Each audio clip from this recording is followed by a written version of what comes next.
Hello. Happy, what is today? Tuesday, everyone. I am making for dinner, even though it's early, it's noon. I'm going to go ahead and make dinner now. I'm going to do homemade fried rice and teriyaki chicken. So when I make fried rice, I take whatever leftover meat I have. In this case, I have some chicken thigh. I cut it small, like bite size. I had some leftover egg in the refrigerator that was actually already scrambled. Often I just scramble eggs for this, but I had it left over, so I threw that in there. And so the oil that I used is, what is it? Well, anyway, I'll show you the oil. I used a little bit of this. It's actually not this kind. I buy the big jugs of low sodium soy sauce, and I put it in this little one because it's easy to keep on the counter. I also had some leftover bacon. I'm going to throw that in there. So sometimes you can get, they call it the deluxe fried rice at Chinese restaurants, and it'll have a little bit of everything in it. If I had some little shrimp, I put those in it too, and we call it deluxe. But right now it's just chicken and pork. Okay, so I'm going to show you that oil. Here you go. It's just, it's called, Spectrum Organic Toasted Sesame Oil, and it's got like a sesame taste to it, toasted sesame, and I love it. So that's what I'm using for the actual oil in here. Okay, so I just have this on AccuSimmer. That's my lowest setting on my stove top. And I'm going to let the bacon and the chicken and the sauce that I put in here, teriyaki sauce, kind of, go together. Oh, I didn't introduce myself. I'm Kendra. This is my channel, Kendra Full of Joy. If you like recipes, organizing, decorating, I don't mean decorating like French provincial. I mean like, I'm putting up some autumn things next week. That kind of decorating. Anyway, back to this. If you like this kind of thing, I hope you'll consider giving me a thumbs up, maybe a comment. I love to chat with people, and if you see enough that you like, maybe you'll consider subscribing. I'd love to see you subscribe and see more things, and we get to know each other. Okay, on to this. I have leftover rice in this container, and I'm going to hit it with some soy sauce and give it some color. And I'm also going to put a little tiny bit of sugar, because, it calls for it.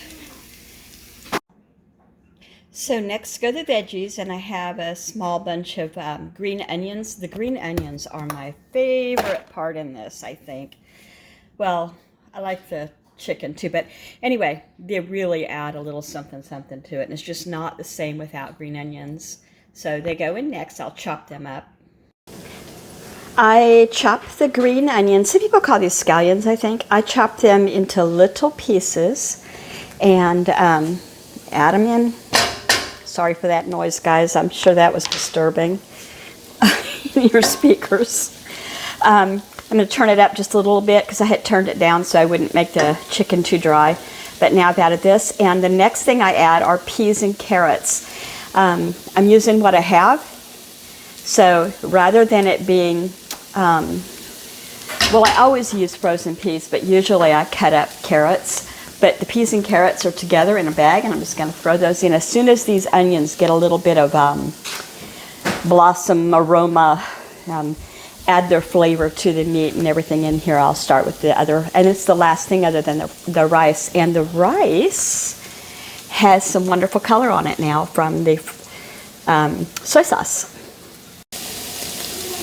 I don't know if I remember to say that I did put just a little bit of salt in here. I didn't want to put too much because there's already salt in the bacon, and the soy sauce has salt, even though I use the low sodium kind. So there's that. You could season it to your taste with whatever spices that you happen to like.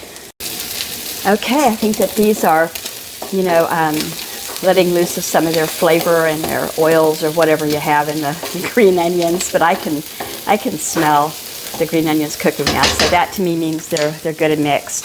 So the last thing that goes into this pot is frozen, already diced carrots and frozen peas. I don't care for canned peas. They don't taste the same to me as fresh. So these are really my favorite go-to. This bulks up more and more as you make it. It feeds a crowd. So it's something that you can make with all of your leftovers. I had the chicken left over from last week. I still have some that I'm going to use for the teriyaki chicken. Had the bacon left over from breakfast earlier this week. What else? The rice is left over. The bacon's left over. The peas and carrots came out of the freezer, so they just were on hand. Eggs, I said that. I think I'm repeating myself. So anyway, I'm going to now put the rice in here and let it get just a little bit drier so that it doesn't just clump up. But it will clump some because it's not bad to have some clumping. Okay, I'm going to turn this off now so that it doesn't, like I said before, keep continuing to cook the meat more. I just wanted to warm up the vegetables, and they'll continue to feel, taste, add as it just sits there. So I looked at this pan and I don't see enough eggs. So I beat up 2 more eggs. I'm just going to add it in here before I add the rice. So that'll just add a little more, you know, a little more protein, a little more, looks like fried rice kind of thing. I don't know if you go to many like Chinese restaurants or whatever that serve this kind of thing, but in my opinion, each place has its house signature way that they do it. Like mine won't have water chestnuts, celery. Some do, you know. And some of it, it's really dry and it's not very enjoyable. And I like mine to be a little bit moister in the way of how it feels on the tongue. So I'm going to throw the rice in here now and get that going. Like I said, I'm not really frying it, even though it's called fried rice. Oh, please don't dump all over the floor. Get out. Oh, well, I'm going to have to use a spoon. I'll be right back. There you go. So I've got the rice in a bigger pot along with more egg. And I put just about 2 tablespoons of water in here to give it some steam to keep it from sticking to the bottom of the pan here too much. Okay, and then I'm going to put this into the big pot and clean the pan and use it for my teriyaki chicken that'll go with the fried rice. Although, this is a perfect meal in and of itself.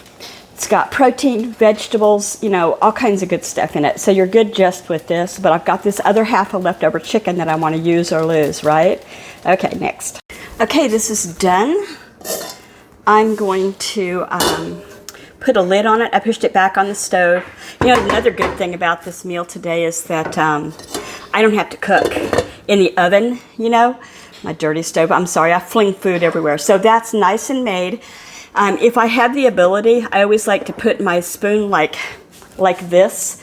So if I'm cooking something, it doesn't hang over the flame. I've browned a few of my wooden spoons this way. I'm going to hang it over here on this side because I'm going to cook the teriyaki chicken. Oh, please don't judge. I do clean this, but I'm flinging food. Okay, so I cleaned out this pan right here that had the vegetables and stuff for the fried rice, and I put in this chicken. This chicken was in the freezer. I had par cooked it just so it would get a fresh start. You know, I mean a fresh start, a faster start is what I meant to say. And I'm gonna, I just put some olive oil in this pan, and I put a little bit of salt. I'm gonna put some sauce on it in the end. Serve it with rice, plain white rice on the side. We just keep rice in the fridge sometimes, but we don't. I use it all. And I'm gonna serve it also with some steamed broccoli, frozen from a bag. So this is kind of inexpensive, really, and fast, and everybody loves it. And so I don't have a lid that fits this particular pan, so I make do. Turn it down a little bit so it doesn't get dry, but it will cook through this way. When it's cooked through, I'll add the sauce and give it just another little bit of high temp to caramelize the sauce to the chicken. And this is boneless, skinless chicken thigh, by the way. I don't think I ever even said that. And then we'll be ready to put that back aside for dinner time and get the next pot. I use my Instapot for rice. I'm not going to go through that. You all probably have seen that done a million times. My Instapot rice method is easy. I hit the rice button. And then, you know, I mean, it's good. And then my broccoli, I just said, you know, I'm going to take a bag out of the freezer and I'll, you know, cook it in a microwave probably. And that's that. All right, I think that I've got browning on all sides of the chicken, I hope. And it's kind of spitting at me. I turned it down a little bit already. I'm going to use the same sauce that I used on the sous vide yesterday. It's Yoshida's marinade and cooking sauce, sweet and savory. There you go. So I'm just going to put a little bit because it can be strong.